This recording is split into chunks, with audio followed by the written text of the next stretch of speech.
Halo guys, balik lagi barengan saya Iksan. Ya, setelah hampir sekitar 1 bulan nyobain HP ini, akhirnya saya mau share nih ke kalian soal gimana pengalaman saya selama menggunakan HP yang pada 3 tahun lalu ini dibanderol dengan harga 3 jutaan.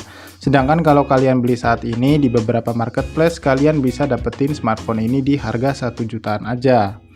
Saya mulai dari bagian desainnya dulu ya. Jujur aja, desain dari HP ini masih terbilang cukup bagus ya kalau mau digunakan di tahun 2021 ini. Ukurannya yang compact juga bikin saya ngerasa nyaman waktu menggunakan smartphone ini meskipun hanya digunakan menggunakan satu tangan aja. Hanya saja ada sedikit catatan nih soal desain back covernya yang mudah meninggalkan bercak sidik jari karena finishing glossy-nya. Untuk kualitas layar IPS LCD 5,7 inchinya yang beresolusi HD Plus ini, menurut saya masih terbilang cukup baik ya. Karena waktu saya gunain untuk streaming video di YouTube, scroll-scroll sosmed, atau bermain game gitu, detail gambarnya masih cukup baik dan saturasi warnanya juga masih cukup nyaman untuk dilihat.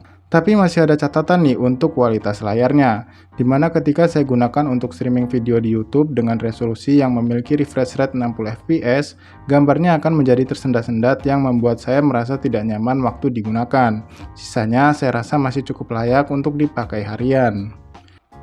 Lanjut untuk membahas soal performanya. HP ini sudah dibekali chipset dari MediaTek yaitu Helio P22 dengan dukungan RAM sebesar 3 GB bertipe LPDDR3. Meskipun chipset ini bukanlah seri terbaik dari MediaTek untuk kelas entry, tapi masih cukup sanggup kalau mau digunakan untuk bermain game. Misalnya kalau diajak main game Mobile Legends. Meskipun settingan grafisnya bisa dipakai di settingan HFR High, tapi menurut saya masih kurang playable ya dibanding ketika kita gunakan settingan grafisnya di low atau di mediumnya. Karena saya masih bisa memakainya cukup lancar meskipun masih ada beberapa kali frame drop saat dipakai main. Kemudian kalau digunakan untuk bermain game PUBG Mobile, menurut saya HP ini tidak disarankan untuk memainkan game ini meskipun bisa mendapatkan settingan grafis mode medium atau balance medium. Saya rasa akan sangat mengganggu kalian karena pada saat bermain akan sering terjadi frame drop sampai membuat HP ini tidak lagi nyaman untuk digunain. Lain hal kalau mau kalian gunain untuk bermain game Sausage Man yang belakangan ini viral, HP ini masih sanggup menjalankannya tanpa kendala sedikit pun.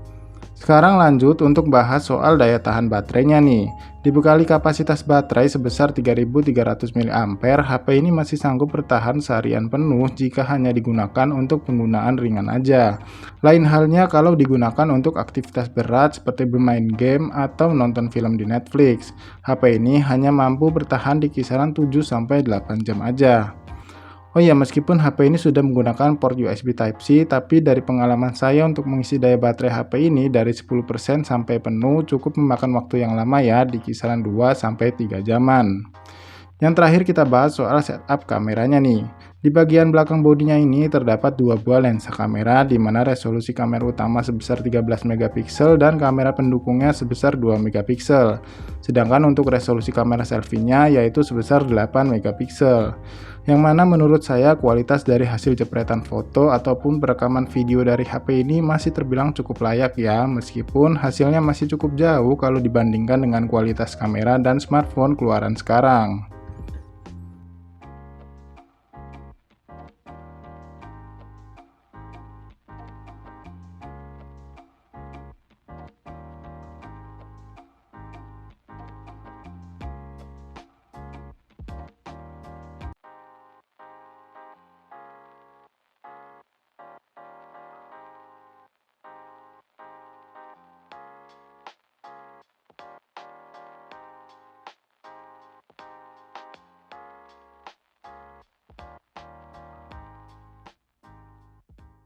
Ya, jadi kayak gini guys, kualitas perekaman video kamera depan dari Sony Xperia L3-nya. Dan kalau saya lihat di layar sini ya, emang exposure-nya tuh berasa kurang ya, karena cahayanya juga nggak terlalu terang kalau dilihat di layar sini. Tapi ya, menurut saya sih masih cukup lumayan lah buat sekedar ada fitur perekaman videonya. Cuman ya balik lagi sih, kalau emang kalian butuh perekaman video atau kamera yang bagus, kalian nggak saya saranin beli smartphone Sony Xperia L3 ini guys. Dan ini saya set di resolusi 1080p ya guys ya. Dan untuk perekaman video kamera depan ini juga bisa kita kasih fitur stabilisasi video ya guys ya. Jadi untuk kamera depan dan belakangnya itu udah support fitur stabilisasi videonya guys. Jadi setelah ini saya mau coba untuk tes kamera belakangnya yang punya resolusi 13 megapiksel di Sony Xperia L3-nya. Oke, jadi sekarang saya udah rubah ke settingan kamera belakang ya guys ya, dan ini punya resolusi sebesar 13 megapiksel. Dan ini saya set juga di settingan atau di resolusi 1080p ya guys ya, karena maksimalnya gitu. Dan ya kalian bisa lihat sendiri ya, di sini untuk saturasi warnanya masih cukup bagus ya untuk kamera utamanya yang 13 megapiksel ini, beda sama kualitasnya kamera depan si Sony Xperia L3 tadi yang punya resolusi 8 megapiksel. Cuman saya rasa sih ini cukup lumayan lah ya kalau kalian cuma gunain buat kebutuhan sehari-hari, bukan untuk mungkin daily vlogging kayak gitu ya. Saya rasa ini cukup kurang ya guys kalau kalian menggunakan itu. Dan ini juga fitur stabilisasi gambarnya juga aktif ya. Jadi kalian gak usah khawatir kalau misalnya memang kalian sesekali mau gunain perekaman video kamera belakangnya ini untuk digunakan sebagai daily vlogging kalian lah gitu ya, walaupun sesekali aja ya. Jadi saya rasa cukup kayak gini aja guys untuk kualitas perekaman kamera video dari Sony Xperia L3-nya. Kalian tulis di kolom komentar bagaimana kualitas kedua kameranya ini. Ya, jadi kesimpulannya, meskipun HP ini adalah HP keluaran 3 tahun lalu, menurut saya masih cukup layak digunain.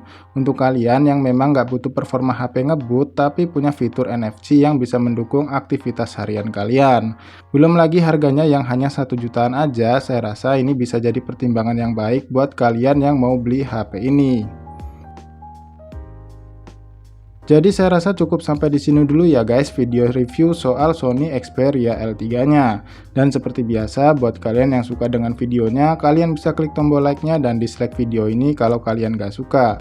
Jadi sampai di sini saya Iksan pamit dan sampai bertemu lagi di video review berikutnya.